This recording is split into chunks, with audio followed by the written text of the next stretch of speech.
Yes, good morning. इसके पहले के वीडियो में आपको हमने बताया था कि हम लोग उस डिफरेंशिएशन को करते थे जिसमें इनवर्स का साधारण सा बड़ी सिंपल सा प्रश्न होते थे जिसको हम लोग डायरेक्टली फॉर्मूला में यूज करके करते थे। यहाँ पर हम लोग उस डिफरेंशिएशन को करेंगे जिसमें इनवर्स के साथ हमारा ट्रिग्नोमेट्रिक फंक्शन भी हो। ऐसे प्रश्नों को अगर आप डायरेक्टली डिफरेंशिएशन करते हैं तो होने को तो होगा, लेकिन आपके कैलकुलेशन में एरर आने की प्रोबेबिलिटी बहुत अधिक हो जाएगी और ऐसे परिस्थिति में आप अपना एफर्ट तो 100% लगाएंगे लेकिन मार्क्स 100% आने की संभावना कम हो जाती है। ऐसे प्रश्नों को हम लोग पहले इसको सिंपलेस्ट फॉर्म में लाते हैं, मैथमेटिकल रूप से इसको तोड़ेंगे, ट्रिग्नोमेट्री के खास फॉर्मूला को यूज करते हुए, और उसके बाद हम लोग इसको डिफरेंशिएट करेंगे। तो आज के टॉपिक में हम इन सारे ही प्रश्नों को हम लोग चर्चा करेंगे जिसमें सब्स्टिट्यूशन हो या ट्रिग्नोमेट्रिकल फंक्शन का कुछ फॉर्मूला ऐड कर रहे हो। जैसे एक फंक्शन है कि अगर फाइंड dy by dx अगर निकालना और आपके पास फंक्शन है y equal to tan inverse cos x minus sin x by cos x plus sin x। जब कभी भी फंक्शन ऐसा हो जो कंजुगेट फॉर्म में एग्जिस्ट करता हो, cos x minus sin x हो, cos x plus sin x, या न्यूमरेटर पार्ट में cos x प्लस sin हो, डिनोमिनेटर पार्ट में cos x minus sin x हो, ऐसे केसेस में आपको सिंप्लीफाई करना है कि इस फंक्शन को आप cos x से डिवाइड कर दें। तो जैसे ही cos x से आप डिवाइड कर देंगे दोनों न्यूमरेटर और डिनोमिनेटर को, तो वैसे केसेस में यह y equal to tan inverse cos से cos 1 और ये हो जाएगा आपका tan x by 1 plus tan x।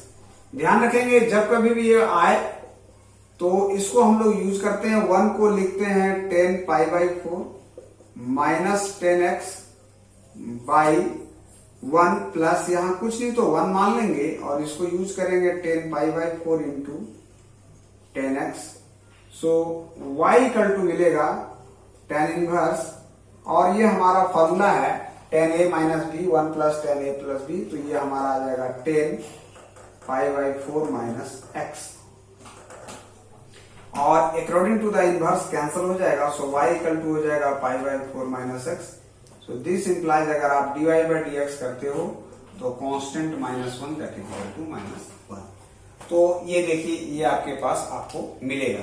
इसमें एक बात को ध्यान रखना है कि ये हो सकता है यह क्वेश्चन प्लस में भी हो, तो प्लस में भी अगर होता है और ये प्लस हो और ये माइनस हो, ये प्लस हो और ये अगर माइनस हो, तो वैसे केसेस में कोई चेंजेस नहीं आता है। ये प्लस हो जाएगा और ये माइनस, ये प्लस हो जाएगा और ये माइनस, और अगर ये प्लस हो जाता है तो हमारा फॉर्मूला में प्लस और इसके रिजल्टेंट में ये प्लस 1 हो जाएगा। तो आप अगर इसको चाहें डायरेक्ट अगर यूज करना चाहें तो आप लिख सकते हैं कि cos x plus sin x by cos x minus sin x के बराबर आप यूज कर सकते हैं tan pi by 4 plus x, और अगर cos x minus sin x by cos x plus अगर sin x हो तो आप इसको यूज कर सकते हैं tan pi by 4 minus x। देखिए ये डायरेक्ट फॉर्मूला के तौर पर आप यूज कर सकते हैं, लेकिन ध्यान रखिएगा सीबीएसई में स्टेप मार्किंग होती है, इसलिए आपको अपने स्टेप को भी कैलकुलेट करना है। नाउ कुछ और प्रश्न को हम लोग चर्चा करते हैं। सपोज कीजिए कि अगर आपके पास क्वेश्चन इस प्रकार से हो कि tan inverse y is equal to tan inverse cos x by 1 plus sin x। ऐसे प्रश्न को कैसे आप करेंगे? तो y is equal to tan inverse और cos x का हाफ फॉर्मूला लें, cos square x by 2 by sin square x by 2। 1 को आप लिखे cos square x by 2 plus sin square x by 2 plus sin x को लिखे 2 sin x by 2 cos x by 2।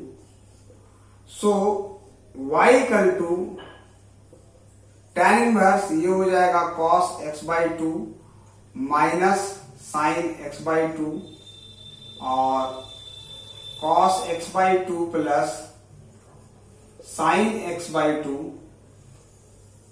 Divided by cos x by 2 plus sin x by 2 का whole square. और देखिए ये एक आपका कैंसिल हो जाता है, y equal to tan inverse cos x by 2 minus sin x by 2 by cos x by 2 plus sin x by 2। आप देखिए हम लोग वहीं आ गए हैं, और अगर आप इसको डिवाइड कर दें cos x बाई 2 से, तो ये हो जाएगा 1 minus ten x by 2 by 1 plus ten x by 2। इसका भी ध्यान रखेंगे कि अगर एंगल हमारा हाफ है तो हाफ में हम लोग जाएंगे, और y इक्वल टू आपको मिल जाएगा टेन इनवर्स, और इसका डायरेक्ट फॉर्मूला हम लोग यूज कर देंगे time pi by 4 minus x by 2, और ये कैंसिल हो जाएगा, इसीलिए dy बाई dx जो मिलेगा कांस्टेंट का 0 minus 1 by 2 into 1 and that is equal to minus half. ठीक है, तो इस तरह से पहले आपको सिंप्लीफाई करना होगा और उसके बाद डिफरेंशिएट करना पड़ेगा। मैं एक और आपको एग्जांपल देना चाहता हूं। सपोज कीजिए कि अगर ये ऐसा हो, y equal to tan inverse under root 1 minus cos x by 1 plus cos x. अब देखिए अगर आप इसको डायरेक्ट करते हैं by the help of chain rule और या कंपोजिट फंक्शन, तो टेन इनवर्स के लिए लेना होगा, फिर रूट, फिर कोसेंट रूल। इतनी सारी प्रॉब्लम के साथ आपको गुजरना होगा। बेहतर है कि आप इसको पहले सिंप्लीफाई करें। टेन इनवर्स अंडर रूट, इसको हम लोग लिख सकते हैं 2 sine square x by 2 by 2 cos square x by 2, 2 cancel हो जाएगा। y equal to tan inverse sine by cos tan x by 2, root से स्क्वायर बाहर हो जाएगा और y इक्वल टू बचेगा x बाई 2। अब इसका डिफरेंशिएशन बड़े आसान से हो जाएगा, जो 1 बाई 2 होगा। अब हम लोग कुछ प्रश्न को देखेंगे जहां पर और सिंप्लीफिकेशन का जगह है या कर सकते हैं। जैसे एक और एग्जांपल, बल्कि ये इंपॉर्टेंट भी है, जैसा हम लोग जानते हैं ऐसे प्रश्नों को हम लोग बड़ा इंपॉर्टेंट के भी तौर पर लेते हैं। सपोज कीजिए कि अगर आपके पास क्वेश्चन है tan inverse y equal to under root 1 plus sin x plus under root 1 minus sin x by under root 1 plus sin x minus under root 1 minus sin x. देखिए इस सारे प्रश्न में कोई भी डोमेन और रेंज का विश्लेषण नहीं किया गया है। ऐसे केसेस में हम लोग इसको 2-3 मेथड से कर सकते हैं। एक, जैसा कि आप क्लास 9-10 में जानते हैं, कैसे प्रश्नों को हम लोग सिंपली रेशनलाइज कर देते हैं, और रेशनलाइज करने के बाद हम लोग ऑपरेट करते हैं। लेकिन हम उन सारे मेथड से थोड़ा सा हटके आपको बताना चाहते हैं।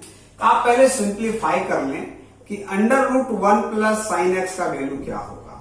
अभी अभी हमने आपको बताया है कि इसको लिख सकते हैं cos square x by 2 plus sin square x by 2 by 2 sin x by 2 cos x by 2, और ये फॉर्मूला हो जाता है under root cos x by 2 plus sin x by 2 का होल स्क्वायर, जो टूटने के बाद बचेगा cos x by 2 plus sin x by 2। Similar way में 1 माइनस अगर साइन एक्स की बात करें तो ये हो जाएगा cos x by 2 minus sin x by 2।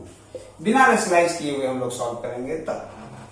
अब देखिए वैसे केसेस में अगर आप प्रश्न पे आते हैं तो y equal to tan inverse, इसका आपके पास पुट अप वैल्यू है cos x by 2 plus sin x by 2 plus cos x by 2 minus sin x by 2 by cos x by 2 plus sin x by 2 minus cos x by 2 minus sin x by 2। ये आपके पास formula है। अगर ऐसी बातें आ रही है तो आप आगे भी कर सकते हैं। जैसे ये साइन कट जाएगा, और अगर आप इसके साइन को चेंज करेंगे तो cos से cos कट जाएगा। सो y इक्वल टू बचेगा आपके पास tan inverse 2 cos x by 2 by 2 sine x by 2। ये 2 कटेगा और y इक्वल टू बचेगा आपके पास tan inverse cot x by 2। ध्यान रखिएगा, अब अगर ऐसा फंक्शन आ रहा है तो वैसे केसेस में आपको इस फंक्शन को tan में लेके जाना होगा। तो y इक्वल टू आ जाएगा tan inverse 10 pi by 2 minus x by 2। अब y इक्वल टू बचेगा pi by 2 minus x by 2। वैसे केसेस में अगर आप dy बाई dx करते हो तो ये मिलेगा 0 1 by 2 that is equal to minus 1 by 2। ये आपको ध्यान रखना है, ये इंपॉर्टेंट क्वेश्चन भी है। आप इस प्रश्न को चाहें तो इसको रेशनलाइज करके भी ऑपरेट करें, the answer become the same. आपको आंसर की पुनरावृत्ति ही मिलेगी, कोई चेंजेस इसमें नहीं आएंगे। एक मैं आपको साधारण सा सब्स्टिट्यूशन का प्रश्न कराता हूं, जिससे आपको समझ में आएगा सब्स्टिट्यूशन होने से क्या है और कितनी सुविधा होती है। सपोज कीजिए कि y इक्वल टू आपके पास प्रश्न है, let us suppose cot inverse 1 by x. तो देखिए cot इनवर्स 1 बाई एक्स का डायरेक्ट फॉर्मूला भी होता है tan इनवर्स x, और अगर आप dy बाई dx करें तो 1 बाई 1 प्लस एक्स स्क्वायर होता है।